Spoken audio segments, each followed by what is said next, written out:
Hi guys, welcome. எல்லாம் எப்படி இருக்கீங்க? நான் நல்லா இருக்கேன். ஸோ இன்னைக்கு நம்ம ஒரு புதுசாக ஒரு யூடியூப் சேனல் ஸ்டார்ட் பண்ணியிருக்கோம். இது எதுக்காக ஸ்டார்ட் பண்ணியிருக்கோம் அப்படின்னு பார்த்தீங்க அப்படின்னா, நம்ம ஒரு பிஸ்னஸ் ஸ்டார்ட் பண்ண போகிறோம். இந்த பிஸ்னஸ் ஒரு எக்ஸ்பெரிமெண்டலாக நீங்களும் பார்க்க போகிறீங்க. நான் என்னென்ன பண்ண போகிறேன், என்ன மாதிரி டைப் ஆஃப் ரெஜிஸ்ட்ரேஷன்ஸ் பண்ண போகிறேன், நான் என்னென்னலாம் இதில் பண்ணால் எப்படி நம்ம டெவலப் ஆகிறோம் அப்படின்னு சொல்லிட்டு பார்க்க போகிறோம். அது மட்டும் இல்லாமல் நம்ம டார்கெட் ஃபிக்ஸ் பண்ணி நம்ம மூவ் ஆக போகிறோம். ஸோ இந்த சேனலுக்கு நம்ம வச்சிருக்க பேர் பார்த்தீங்க அப்படின்னா மைண்ட் யுவர் ஓன் பிஸ்னஸ். இது எதுக்காக நம்ம மெயினாக இந்த வீடியோஸோட பண்ணலாம் அப்படின்னு நினைக்கிறேன் அப்படின்னா, நிறைய பேருக்கு வந்து நிறைய ஆசைகள் இருக்கும். அதில் முக்கியமான ஒரு ஆசை வந்து பிஸ்னஸ் பண்ணணும் அப்படிங்கிறது. பிஸ்னஸ் பண்ணணும் அப்படின்றப்ப தான் ஞாபகம் வருது. நிறைய பேர் வந்து ஒரு 9 to 5 ஜாப்ல இருந்து தப்பிக்கிறதுக்காக பிஸ்னஸ் பண்ணணும் அப்படின்னு நினைப்பீங்க.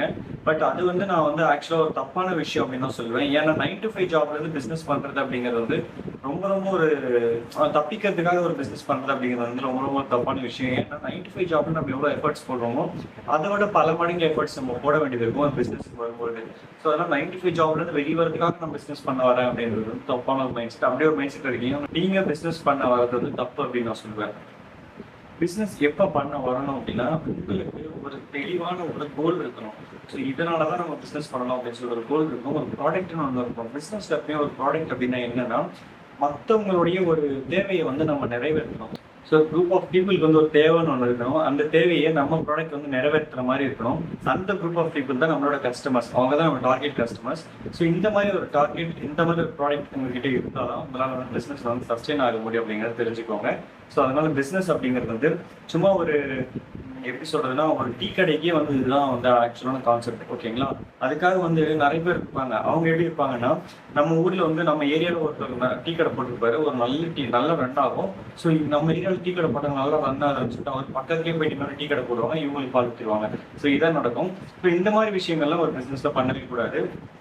ஸோ இந்த மாதிரி ஒரு ஸ்ட்ரக்சர்டான பிஸ்னஸ் வந்து நீங்கள் எப்படி டெவலப் பண்ணுறது அப்படிங்கிறத நம்மளை பார்த்து கற்றுக்கணும் அப்படின்னு சொல்லிட்டு தான் இந்த சீரீஸை நம்ம ஸ்டார்ட் பண்ணுறோம். ஸோ இந்த சீரீஸில் ஃபர்ஸ்ட் நம்ம என்ன பண்ணுறோம் அப்படின்னா, ஒரு பிஸ்னஸ்க்கு நம்ம எந்த மாதிரி செட்டப் வந்து ஃபார்ம் பண்ணுறோம், அதில் வந்து நம்ம எந்த மாதிரி டைப் ஆஃப் பிஸ்னஸ் வந்து நம்ம சூஸ் பண்ணுறோம். ஒரு செட்டப் நிறைய டைப் ஆஃப் என்டிட்டிஸ் அப்படின்னு சொல்லுவாங்க. ஸோ அதை வந்து அதில் நம்ம என்னென்னு பார்க்குறோம். நம்மளோட டைப் ஆஃப் பிஸ்னஸ்க்கு நம்ம என்னென்ன ரூல்ஸ் அண்ட் ரெகுலேஷன்ஸ்லாம் ஃபாலோ பண்ண வேண்டியது இருக்குது அப்படிங்கிறத பார்க்க போகிறோம். ரொம்ப காஸ்ட் எஃபிஷியண்டாக ஒரு பிஸ்னஸ் அப்படின்னு நம்ம ஸ்டார்ட் பண்ணுறது, நம்ம எப்படி ஒரு டார்கெட் அச்சீவ் பண்ண போகிறோம். ஸோ ஃபர்ஸ்ட் மந்த் நம்ம எவ்வளோ டார்கெட் அச்சீவ் பண்ண போகிறோம், அதை நம்ம அச்சீவ் பண்ணுறோமா இல்லையா. நம்ம ஃபர்ஸ்ட் மந்த் நம்ம எவ்வளோ டார்கெட் செட் பண்ண போகிறோம், அதை நம்ம அச்சீவ் பண்ணுறோமா இல்லையா. ஒரு மந்த் நம்ம எவ்வளோ டார்கெட் செட் பண்ணுறோம், 1 இயர் முடிக்கிறப்ப நம்ம பிஸ்னஸ் எந்த லெவலில் இருக்குது, அந்த பிஸ்னஸ் நம்ம லெவலில் அச்சீவ் பண்ணுறதுக்கு நம்ம என்னென்னலாம் பண்ணியிருக்கோம் அப்படிங்கிறத நீங்கள் பார்த்தீங்க அப்படின்னா உங்களுக்கும் ஒரு ஐடியா கிடைக்கும். நான் செய்கிற தப்புகளை நான் எப்படி வந்து திரும்ப சரி பண்ணுறேன். இந்த பிஸ்னஸ் எல்லாருமே ஒரு பிஸ்னஸ் அப்படின்னு வந்துட்டோம் அப்படின்னா நிறைய தப்பு பண்ணும். அந்த தப்பை நான் எப்படி சரி பண்ணுறேன். ஸோ இந்த மாதிரி விஷயங்கள்லாம் ஒரு கலப்படமாக தான் இந்த சீரீஸை இருக்க போகுது. ஸோ உங்களுக்கும் இந்த இன்ட்ரெஸ்ட் இருக்குது அப்படின்னா மறக்காமல் நம்ம ஃபாலோ பண்ணிக்கோங்க, சப்ஸ்கிரைப் பண்ணிக்கோங்க. இந்த வீடியோஸை தொடர்ந்து பார்த்தீங்கன்னா உங்களுக்கும் நிறைய ஐடியாஸ் கிடைக்கும்.